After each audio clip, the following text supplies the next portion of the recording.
I was on a medication for 25 years that I had become addicted to, and I've been tapering off of it for about 6 months. And I wanted to illustrate a few of the things that seem to be working and helping me. Number one, I bought 2 of these Smart Way scales. I had some other scales that I bought, but these seem to be a little more accurate, and I bought 2 just to verify my readings and to hone in on a better dosage reduction, because all scales can be a little bit off, and these are milligram scales. The first thing that I did was I took my pill bottle, I emptied the contents out, and I weighed each pill individually. And then I found the mean average weight, because all of these pills have a slightly different weight. And what I settled upon was the average mean weight for those 60 pills was 131 milligrams. That's the weight.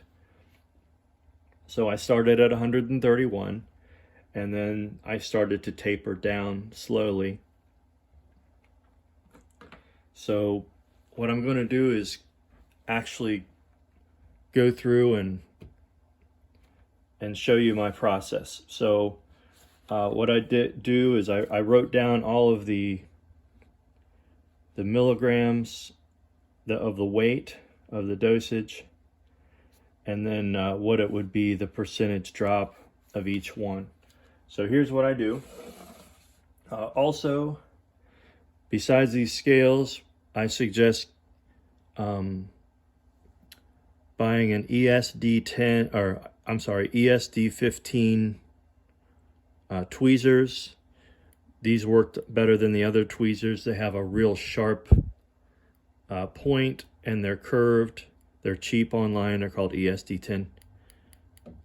They're really good, and I'll show you how I use this. They're really good at picking up the pill, see, and sitting down on the scales. It's nice. So anyway, after I weighed all my pills, I took one of the pills that weighed the mean, the average, and I put that here, and I use this as a control pill. And every time I weigh my pills, I put this on both scales, and I make sure that I verify that it's still the same weight, which is 131 milligrams. If one or both of the scales are off, I try to either calibrate them or tare them or get them to where they're very close. And that way that I know my pill weight is accurate. So anyway, let me show you what I do.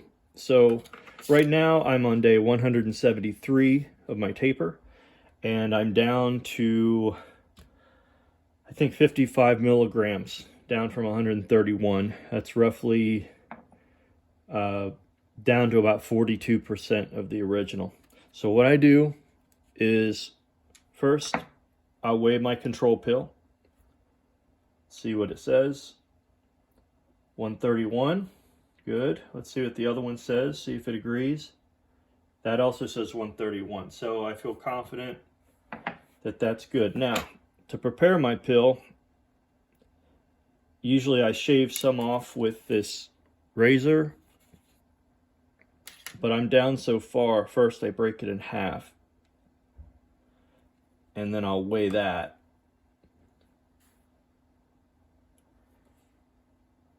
And it says roughly 62 milligrams.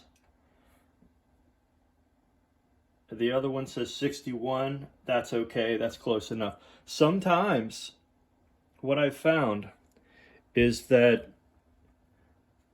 these scales are only down to 1 milligram sensitivity.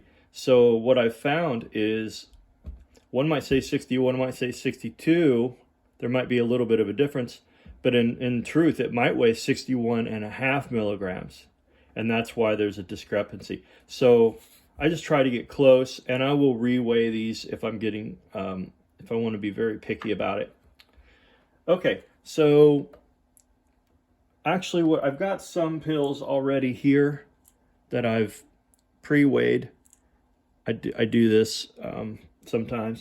So what I'm looking for on this is I want to get down to 52 milligrams. So we're at 62. So I'm going to shave off about 10 milligrams, and you just have to kind of guess through trial and error, you know, how much. So there, I shaved some off, and I'm going to reweigh it. And I usually reweigh it with one scale until I get close. And that's 57. So that's down about 5 milligrams. Let's see if we can go down even further. Like I said, what I'm looking for here is 52. Hopefully I don't go over that. That says 52. Okay, let's see if we got lucky and got it. Sometimes it takes a lot of shaving to get where you want to be. You should go slower than I did. I'm just going fast because this is a video to show you how to do it. And then I go back and forth. Now it's saying 51. So I actually went down under 1, but let's just pretend it was 52. That's the process. So I go back and forth, shave. You want to go slow. And then sometimes I'll go back and I'll weigh my control pill just to see if the scales are still good. 131, 132, 131. Okay, so they're both in agreement. 131. Temperature and humidity will affect these scales. If it's warmer, colder, more humid, less humid, it will affect it. So I try to keep the room at a consistent temperature and humidity level. And hold on. I bought one of these Acurite humidity and temperature scale detector. I don't know what it's called. I think they're about $10 online, and that I use that to help keep my scales within that window. Okay, so if I've got these down to 53, I believe. If this was 52, I would just take it and put it in whatever day it should be. That little pill organizer there. And then I take this bottle filled with all the powder and chunks that I've accumulated, and I and I scrape it into this bottle like this, so I save it because you might need it for later if your doctor cuts you off or just want to keep it for an emergency or something. So another thing, I needed a real nice smooth flat surface to cut the pills on, and one of these little I don't even know what they're called. It's I'm sure you'll know what they're called. It's to put paper on. They sell these. They're like $1 or $2 at the store. It's got a real smooth surface on here, and it just works really well because it's small. So anyway, went over the tweezers, the milligram scales, buying 2. These little cups that come with the milligram scales, they're really handy to transfer your pills and powder and things like that. Also, it comes with, each scale comes with one of these cases. And I use the case just to use as a staging area for all of the stuff, you know, my tweezers and razor, to keep it out of the way. So, okay, so that's covered the process of how I do it. Now I'm going to go over a little bit about the percentages. So I write everything down, and if you can, write everything down from 100% down to 0%. And you know, just, I've got it all scattered here, but if I had to do it over again, I would start with 100 and go all the way down to 0 and write down the corresponding percentages. So you got like your milligram weight and then the percentage, and that way you'll know exactly where you are in your taper. The process that seems to be working well for me is a lot of people say either do a 10% reduction or a 5% reduction and stay there, and that may work fine. But what I've found is after going through it for almost 6 months now, and see, I was on this med for about 25 years, so I would say I'm very addicted to it. Built up a high level of tolerance. So it kind of depends on how long you've been on it. But for what I do is it's kind of a interesting method. So what I do is when you originally would start, if I had to do it over again, I would start with a 1 milligram drop every 2 days. So I would say the first day I drop from 131 to 130, stay there 2 days, and then go from 130 to 129 and stay there 2 days, and then 128 and stay there 2 days, until you get to a 5% drop cumulative. And then stay at that point for 5 days. So basically, over the course of 10 days, you drop 5%, stay there 5 days, and then you start doing your 2-day drop again, which is 1% for each 2 days.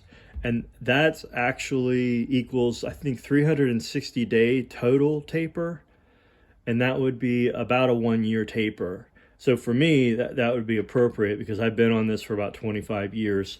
And I originally tried to drop, the first drop was 15%, and I experienced a type of psychosis, so I stopped that. And then I went back up to a 5% drop, and that seemed to work pretty well. But I still like to go a little bit slower because I ran into issues with not getting enough sleep and feeling very nervous and getting sick a lot because I couldn't get enough sleep. So anyway, that's how I do it. Journal it, get these scales, get these tweezers, a razor, excuse me, clipboard, remember what that's called now. Weigh all your pills, average the mean, and save a control pill. You might even want to save 2, because if you drop or lose this control pill, you're going to be in trouble, because that's what I use to keep my scales in order. And then get a bottle to put your excess in, and just kind of learn how to break it and shave it. And that's how I'm doing it. I'm 6 months through. I got not another maybe 4 months, maybe 6, depending on how I do. And I don't know, I wanted to make this video so I at least had some kind of a record, because some of these tips are very helpful. I saw a couple other videos online. They were very helpful to me. They included a lot of the same information, but some of these tips that I've found are, this video is like an add-on video to those, because some of these things helped me. So anyway, this video is already too long. I hope this helps some people. And if I can, I'll make a follow-up video in the future after I'm either about a year into this or when I completely end my taper. So good luck to everybody out there. I did forget to mention that sometimes I will just hit tear on these. I'll hit tear and wait until there's a little round dot there. Oh, sorry, I'm not in camera. There's like a little dot here. That means it's found its weight, and hit tear. And sometimes that will calibrate it a little bit better for you. It rehomes it. I don't know how to say it any other way. So if you don't want to go through the process of recalibrating with the weights, I've found that I don't have to do that very often. At first I was recalibrating these like all the time, and I found that if you just let it rest and, you know, say, you know, just recalibrate by hitting tear, this goes back to 0, that works.